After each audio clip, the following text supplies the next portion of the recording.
A segunda infecção de hoje é o ectema contagioso. Nós falamos um pouco sobre ectema em alguns momentos, e aí nós podemos observar já de cara nessas fotos qual é a manifestação clínica dessa infecção. Então lembramos que o ectema contagioso é uma doença importante também do ponto de vista de saúde pública, porque tem um envolvimento direto na infecção de tratadores, de pessoas que lidam diretamente com animais infectados.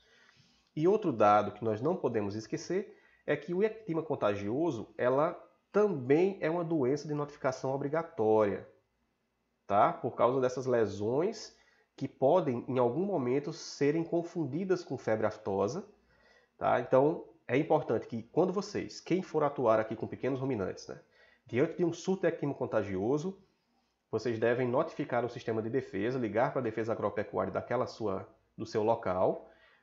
Eles têm 24 horas para fazerem a visita, coletarem esses materiais, colocar em solução conservante, né, o líquido de Vallet, e submeter essas amostras a testes de detecção viral para descartarem a possibilidade de febre aftosa. Tá? Então é uma zoonose e também é uma doença de notificação obrigatória. Também causada por um vírus. Então o vírus que causa a chamada boqueira, né, que é um nome popular da infecção do ectema contagioso, ou dermatite pustular contagiosa, ele pertence à família Poxviridae, é um parapoxvírus. E aí, quando a gente fala sobre Poxviridae, né, nós já vem na nossa mente uma série de outras doenças que também são causadas por poxvírus. Por exemplo, nas aves nós temos a bolba aviária, né, que é causada por um poxvírus. E o interessante é que esses vírus, eles têm, essa família, esse gênero parapoxvírus, eles têm uma semelhança na forma que vão atuar. Em seres humanos, nós temos também uma doença muito conhecida, né? A varíola, que também é causada por um poxvírus. E aí os sinais eles são muito parecidos com o que acontece no animal. São doenças que são estritamente dérmicas, estão limitadas à pele do animal e dos seres humanos, né? E cursam com essas lesões proliferativas. Então, elas se comportam praticamente da mesma maneira, né? Então aqui nós temos esses exemplos, né, de doenças causadas pela família, pelos poxvírus. Essas lesões proliferativas na face dos animais, de ruminantes, de aves. E aqui nós temos um exemplo de um ser humano com varíola. Então vejam que a pele está rica, né, está preenchida com lesões proliferativas, uma doença extremamente importante que causou muitos transtornos no passado e que felizmente foi controlada, né? Mas nós temos tido notícias de que recentemente houve o ressurgimento da infecção em alguns locais específicos do nosso país e do mundo, né? Esse vírus ele é sensível à luz, a formol, fenol, alguns ácidos e também à temperatura de pasteurização. Ao mesmo tempo ele resiste, ele sobrevive nas crostas por até 11 meses. Então veja, essas lesões proliferativas que estão na face desses animais, elas são ricas em vírus. Então, a tendência daquelas crostas, com o passar do tempo, é irem se desprendendo da face desses animais e caindo nas instalações. E aí, aquele material que tem uma carga viral muito rica, muito forte, ele permanece ali naquelas instalações por um longo período. Então, veja só, 11 meses. Imagine, você esteve diante de um surto naquela propriedade, você não fez a desinfecção adequada dessas instalações, depois que o surto passou, e ali permanece como um local de infecção para outros animais susceptíveis. Então a doença ela vai se perpetuando naquele local se você não tiver as medidas adequadas de manejo, né, dentro dessas instalações. Ela pode permanecer no aprisco por mais de 1 ano após a retirada dos animais doentes. Então, mais uma vez, a gente reforça a importância da desinfecção ambiental diante de um surto. E como nós falamos, é uma doença estritamente dérmica. A mortalidade ela é baixa. Então, não são todos os animais que vêm a óbito. Ela não é uma doença que tem essa importância em relação à letalidade, mas em relação aos transtornos que ela causa. Também semelhante a outras doenças vesiculares. Então, os animais eles vão ter um déficit na alimentação e, consequentemente, uma queda na produção de leite, de carne, ganho de peso. E é daí que vem esses transtornos. É uma doença autolimitante. Ela se cura espontaneamente. Se tem que ter muito cuidado apenas com infecções secundárias, porque nós sabemos que sempre quando há uma agressão viral inicial, consequentemente, nós vamos ter a participação também de bactérias oportunistas depois. Então, é importante monitorar e tratar esses animais com essas lesões de face, né, na boca, para justamente não haverem complicações secundárias. E principalmente miíases. Então, nós temos a mortalidade, ela aumenta bastante quando a gente tem o envolvimento de infecções secundárias bacterianas e principalmente a ocorrência de miíases que vão ocorrer a partir dessas pequenas lesões iniciais na boca. Aí sim, a mortalidade ela vai ser mais importante. A pele intacta ela oferece uma barreira de proteção, né? Ela é uma barreira à penetração do vírus. Então, para que ocorra a infecção, vai ter que haver uma penetração do vírus nas camadas mais fundas dessa pele ou também através dessas abrasões, essas pequenas escarificações que possam existir, que geralmente existem na pele desses animais. Então, o vírus ele tem essa predileção pelas camadas mais basais, né, do epitélio e a doença só se desenvolve quando ele consegue atingir esse local. Então, o epitélio da pele, né, da boca, do esôfago são áreas de predileção para multiplicação, para replicação desse vírus. Tá? Então, quando o vírus chega, como nós falamos, ao estrato espinhoso, né, uma das camadas mais basais do epitélio, a partir dali ele começa a se multiplicar e também induzir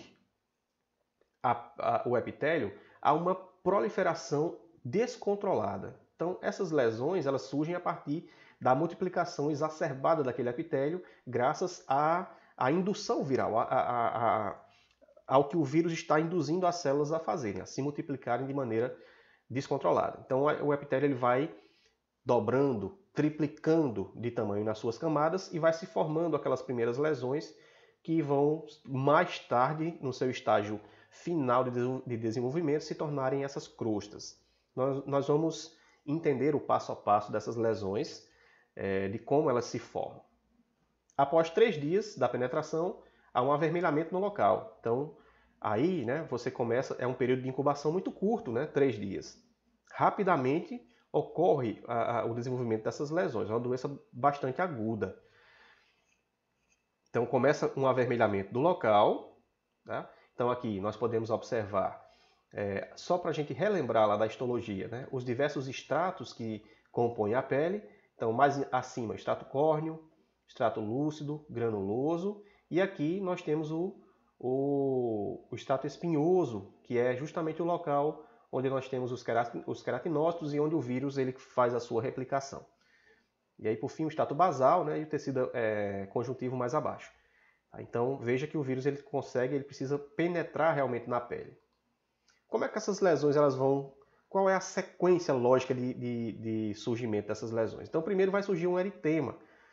Nós vimos que depois de 3 dias da infecção, ocorre um avermelhamento no local onde o vírus penetrou. Esse eritema, aí o epitélio começa a se multiplicar, né? O vírus começa a induzir essa replicação celular. Esse eritema ele vai se transformar numa mácula, que seria uma pequena bolha, né, avermelhada, semelhante a uma espinha no seu estágio inicial de desenvolvimento. Essa mácula ela vai se tornar mais tarde uma pápula. Começa a haver uma vacuolização, né, um acúmulo de líquido, de exudato no interior dessa pápula e vai se formando realmente aquela lesão muito mais clara, muito mais visível a partir desse momento. E aí o processo inflamatório, ele começa, a resposta imunológica do hospedeiro também vai começar a atuar naquela lesão e essa mácula ela vai se tornando uma vesícula, né? Vai sendo preenchida com exudato, inicialmente um exudato translúcido. Posteriormente, esse exudato translúcido se torna um exudato purulento. Então, a vesícula se torna uma pústula. Tá? Então, essa lesão inicial ela vai ficar preenchida com restos celulares, com o resultado, né, da briga dos antígenos com a célula do sistema imunológico, as células do sistema imunológico, se tornando uma pústula. Essa pústula ela vai também aumentando de tamanho e chega a se romper. Então, quando há um rompimento dessa pústula, o que é que vai acontecer? Vai se formar uma úlcera ali. Né? E esse material caseoso, esse exudato purulento, ele começa a se depositar em cima dessa lesão rompida, formando as crostas. Tá? Então, vai havendo uma produção ainda de material purulento ali, essa crosta ela vai aumentando. O processo inflamatório ele continua ali naquela região, né? O processo infeccioso.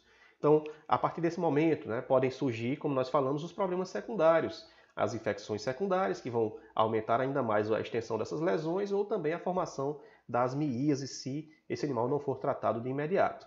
Então, a sequência lógica das lesões é eritema, né, um avermelhamento no local, formação de uma pequena mácula, que depois vira uma pápula, evolui para uma vesícula, que vai, por sua vez, se tornar uma pústula, e essas pústulas se rompem formando as crostas, que posteriormente essas crostas começam a se desprender desse epitélio, contaminando as instalações. Então, uma das medidas interessantes de controle é justamente a remoção dessas crostas, para evitar justamente para, primeiro, expor, né, a úlcera, para que essa úlcera possa ser tratada com antibióticos, com o intuito de controlar as infecções secundárias e mesmo promover a cicatrização, e justamente para livrar esse animal daquele incômodo, porque as crostas elas doem consideravelmente. Né? Você, por exemplo, às vezes você tem uma afta na boca e é extremamente ruim, né? Doloroso, imagina uma lesão com aquela extensão na boca do animal. Então, em relação à patogenia, né? Essas lesões proliferativas se iniciam por aumento das mitoses da camada germinativa. Por isso que a gente viu que o epitélio ele vai duplicando, triplicando de camada, de tamanho. Em 3 dias, o epitélio triplica a sua espessura normal, como a gente viu, né? Daí é que dá início à formação dessas lesões. Não havendo complicações, a lesão regride completamente em cerca de 25 dias. Então, qual é o importante nessa situação? Seria isolar esses animais infectados, porque como a carga viral ali nesse material é muito alta, facilmente eles vão passando de um animal para outro. Outra coisa, a doença ela é facilmente veiculada da mãe que tenha lesões nas tetas, nos tetos, para a sua prole, né, quando ele vai se alimentar, quando ele vai ingerir o leite ali, ou vice-versa. Então, os cabritos, né, os caprinos ou os ovinos, no ato de mamar, eles acabam transmitindo o vírus para o teto, né, da sua mãe, e, consequentemente, o vírus ele se desenvolve ali também.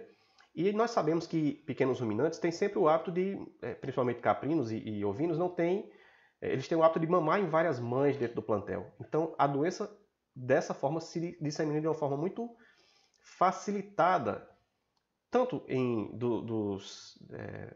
nos cabritos, quanto também nas mães, né? Por causa desse compartilhamento de tetos. Então, rapidamente ela se espalha dentro dessas criações. Então, é importante que haja o isolamento desses animais para um tratamento adequado e o acompanhamento dessas lesões, né? Para que elas cicatrizem e não evoluam para um transtorno, um problema, uma lesão mais séria.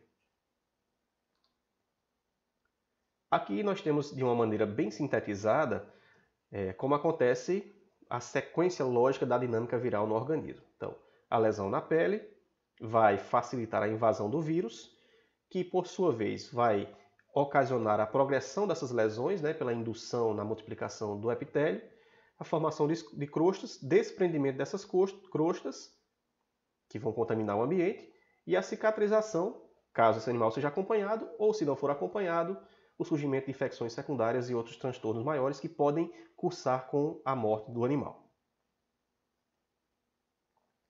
Bom, então nós vimos aqui, a doença afeta primariamente ovinos e caprinos, mas, como nós já citamos, também tem uma importância epidemiológica para seres humanos. É uma doença também que pode ocorrer em seres humanos, mas a gente não pode esquecer que seres humanos infectados raramente vão desenvolver problemas mais sérios, sistêmicos, né? As lesões elas são autolimitantes também, elas surgem naqueles locais de contato, geralmente mãos e braços, porque, né, são as estruturas que têm contato direto com animais infectados. A lesão são lesões dolorosas que vão surgindo, mas que regridem em algumas semanas, né? São lesões benignas, então você não vai ter tanta dor de cabeça assim com a infecção. Então, como nós vimos, a morbidade chega a 100% pela facilidade de multiplicação, pela facilidade na disseminação do vírus, mas a mortalidade só acontece quando há problemas secundários, infecções secundárias, né? E aí ela pode aumentar bastante dentro de uma criação. Nós já tivemos casos, o último surto mesmo que aconteceu na fazenda no pé árido, em ovinos, na verdade afetou ovinos e caprinos. Mas os únicos óbitos que nós tivemos, acho que foi um único óbito de um reprodutor que como eles permaneciam soltos, né, naquele momento, naquele ano, ocorreu um surto, desenvolveram-se as lesões na face do animal, consequentemente as moscas acabaram pousando, depositando seus ovos, criou-se uma miíase, e essa miíase ela começou a nível de focinho e foi adentrando pelo septo nasal do animal e acabou causando uma lesão bastante extensa na face, e aí esse animal não conseguiu resistir e veio, infelizmente, a óbito. Então, nesses casos, sim, nós temos complicações graças a efeitos secundários. E aí, como nós falamos mais uma vez, né, esse hábito dos cordeiros, dos caprinos jovens de estarem mamando em várias mães, também fazem com que o vírus se dissemine rapidamente na criação. Então vamos ter prejuízos em relação a ganho de peso por causa da inabilidade em se alimentar. Aquilo, né, vai causar um desconforto enorme para os animais infectados. E aí isso vai afetar diretamente, como nós vimos, o crescimento ou a produtividade desse animal. Esse artigo, vocês também, a maioria de vocês teve acesso, né, e ele diz respeito a um surto, a vários surtos de ectima que foram identificados na nossa região. Então, eu achei interessante esse quadro porque ele mostra os locais mais comuns em que foram observadas as lesões, nesses diversos surtos que ocorreram, né, no período de coleta, de 2000 a 2006.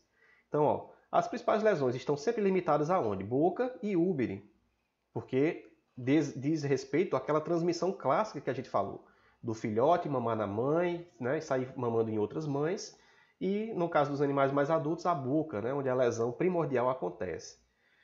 Em alguns casos, aconteceu também nas orelhas, mas é uma forma bem atípica, né, e também nos dígitos pode acontecer o surgimento dessas lesões. Mas basicamente você observa boca e úbere, principalmente boca, né, como os locais de maior ocorrência das lesões.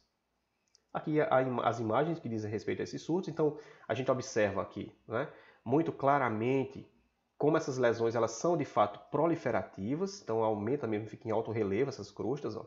Aqui as lesões de orelha. Em alguns casos eu já tive a oportunidade de acompanhar surtos em que a lesão inicia-se nas orelhas e não no focinho. Algum tempo depois é que você começa a ter aquelas primeiras lesões nas comissuras labiais, que são mais típicas da infecção. Né? Então, em alguns casos não, você tem esse efeito atípico, lesões nos cascos, lesões nas patas, lesões na ponta de orelha, que depois é que evolui para as lesões de focinho. Então, eles concluíram que é uma doença endêmica realmente na nossa região, que vai acontecendo de acordo com que todos os anos nós temos surtos, né? Acontecem com muita facilidade aqui na nossa região, e também alertaram para esse caráter zoonótico da infecção. Então a necessidade, eles apontam nesse artigo, a necessidade da manipulação desses animais utilizando-se de EPIs, luvas, se possível máscaras, né, jaleco, então sempre muito bem paramentados para evitar esse transtorno. Sinais clínicos. Então, os sinais clínicos eles são quase patognomônicos. Lesões crostosas, proliferativas e nodulares, que vão acontecer na comissura labial, no plano nasal, né, focinhos, ao redor dos olhos, orelhas, e também, em alguns casos, como nós vimos, surgem em outros locais, como cascos, orelhas. Cascos não, desculpa, né, no espaço interdigital. Então essas lesões elas se iniciam pequenas e caso não tratadas, elas vão aumentando e podendo também se disseminar, muito raramente, para outros locais, como locais bastante atípicos, né, como virilha e assim por diante. Mas não se observa isso na maior parte dos casos. Então aqui, mais uma vez, ó, esse animal também tem essas lesões a nível de patas,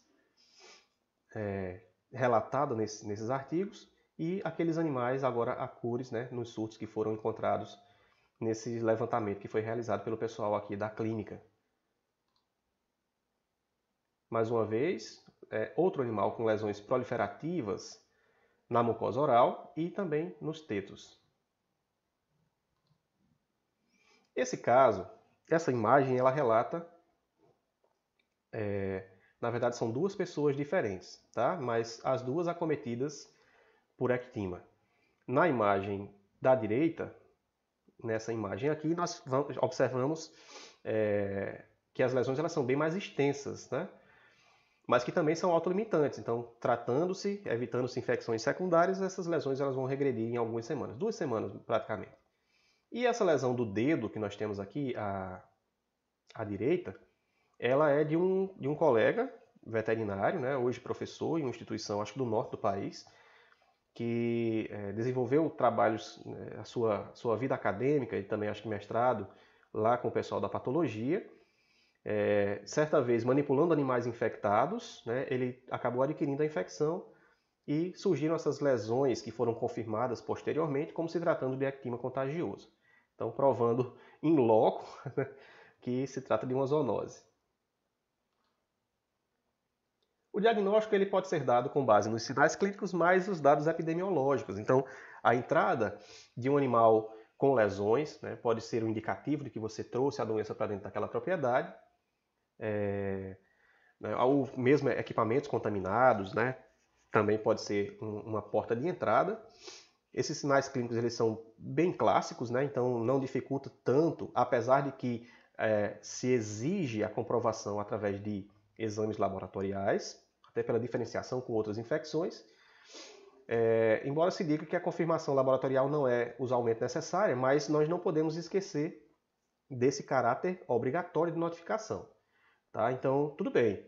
Você, até dentro dessa propriedade que você estiver monitorando, talvez você não faça a confirmação laboratorial, mas não podemos esquecer da notificação que é imprescindível. Então, o sistema de defesa vai coletar material e vai fazer a diferenciação com febre aftosa. Tá? Então, logicamente vai ser feito por eles, mas você não pode esquecer de notificar. Nesse caso, a confirmação ela é feita através da observação das partículas virais. Os poxvírus, eles são talvez as maiores estruturas virais que nós temos na natureza. São os vírus de maior tamanho. Tá? Então, e eles têm uma característica interessante, eles têm esse formato meio ovalado e parece com novelos de lã, porque quando você observa a estrutura em microscopia eletrônica, o vírus ele tem, parece aqueles bolos de lã que a gente vê nos filmes, né, nos desenhos animados. Tem esse aspecto, todos os poxvírus eles têm esse aspecto. Então também é uma forma muito interessante de confirmação. A morfologia característica semelhante a esses novelos de lã.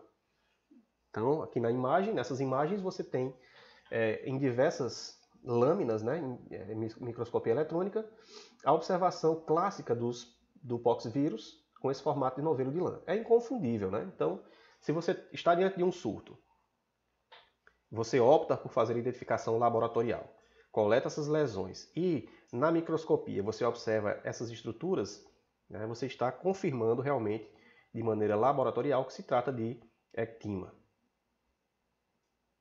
O histopatológico também é uma ferramenta que deve ser utilizada, né, até para servir como apoio ao diagnóstico de laboratório. Então você vai observar a formação das vesículas, né, essa degeneração hidrópica que acontece no caso dos queratinócitos, né, porque o vírus ele está ali atuando, incentivando essa multiplicação errônea, e também a presença de corpúsculos de inclusão nesses queratinócitos. Né? Então eles vão ter vacúolos muito grandes e você vai observar esses corpúsculos indicando a presença do vírus no seu interior. Então o histopatológico também funciona como um método de auxílio na identificação. Mas o diagnóstico padrão ouro seria justamente a identificação das partículas virais através de microscopia eletrônica, observação direta do vírus. Por se tratar de uma doença viral, não há um tratamento específico. Então você tem que fazer uso de estratégias paliativas, né, de suporte, tratamento de suporte. Então, primeiro, solução tópica de sulfato de cobre a 5% ou iodo a 7%, onde você vai aplicando essa solução com o auxílio de gases ou de algodão sobre as lesões. Essa solução ela vai ter um poder abrasivo, então ela vai te auxiliar na remoção dessas crostas, consequentemente no alívio desses animais, e também vai abrir caminho para que você possa também realizar a aplicação de antibióticos tópicos ou outras soluções cicatrizantes tópicas, né, que vão atuar diretamente nessas lesões iniciais. As infecções secundárias serão tratadas com antibiótico, então, dependendo do nível da infecção, você vai utilizar antibióticos tópicos ou antibióticos sistêmicos, ou os dois. Isso vai depender da sua avaliação.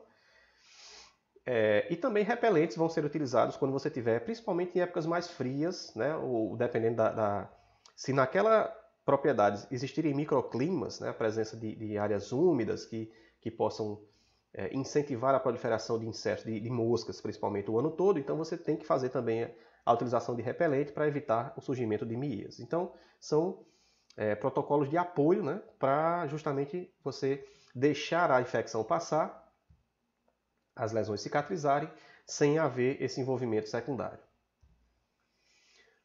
A profilaxia é realizada através de vacinação anual. Então a vacina ela tem um período interessante de cobertura, né? Não precisa de ser semestral. Então uma aplicação em áreas endêmicas, uma aplicação anual é o suficiente.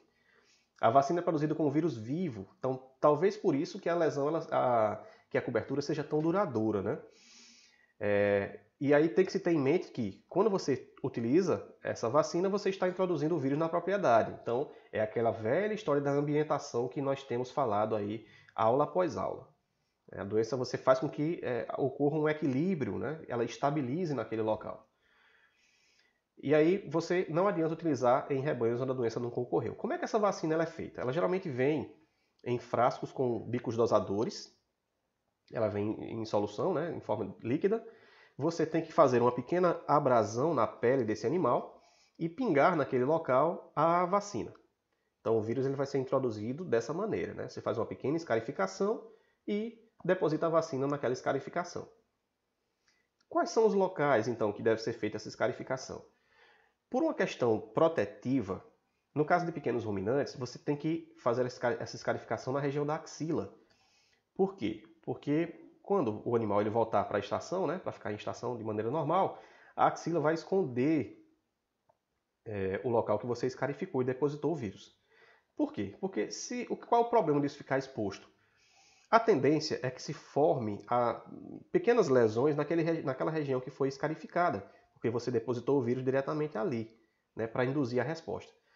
Então você vai evitar, por exemplo, que animais lambam uns aos outros e acabam adquirindo o vírus na mucosa oral, né, e a doença ela possa se reproduzir de maneira indesejada nesses animais. Então, por exemplo, em ave, né, quando você vai vacinar para a boba, você faz embaixo da asa, e aqui também. E é importante observar que depois da vacinação você tem que acompanhar para ver se a lesão ela se forma, né? Que é o que eles chamam de observar a pega da vacina, se a vacina pegou. Se surgirem aquelas lesões no local que você escarificou, então, consequentemente, você tem a certeza de que esse animal irá produzir uma resposta imunológica para essa vacina. Aqui é só um exemplo comercial. A vacinação é cutânea, né? Uma gota da vacina reidratada em cordeiros. A primeira vacinação até a 8ª semana de idade. Em zonas de alto risco, é necessário fazer um reforço a cada 5 ou 6 meses, mas apenas naquelas áreas que são realmente muito endêmicas. Em zonas de baixo risco, apenas uma vacinação, né, anual é o suficiente. Não vacinar fêmeas 7 semanas antes do parto e não vacinar ovelhas com cordeiros ao pé por causa do risco dessa transmissão vertical. Tá? Então, tem que se observar esses pontos importantes no processo de vacinação para também você evitar de, ao invés de estar protegendo, estar gerando a doença na tua propriedade. A imunidade ocorre 3 semanas após a vacinação e dura por 6 a 8 meses. Em alguns casos, né, vai durar um pouco mais. Por isso que você opta por fazer essa vacinação não semestral, mas anual. Aí a questão da vacina na axila, né, para evitar as lambeduras.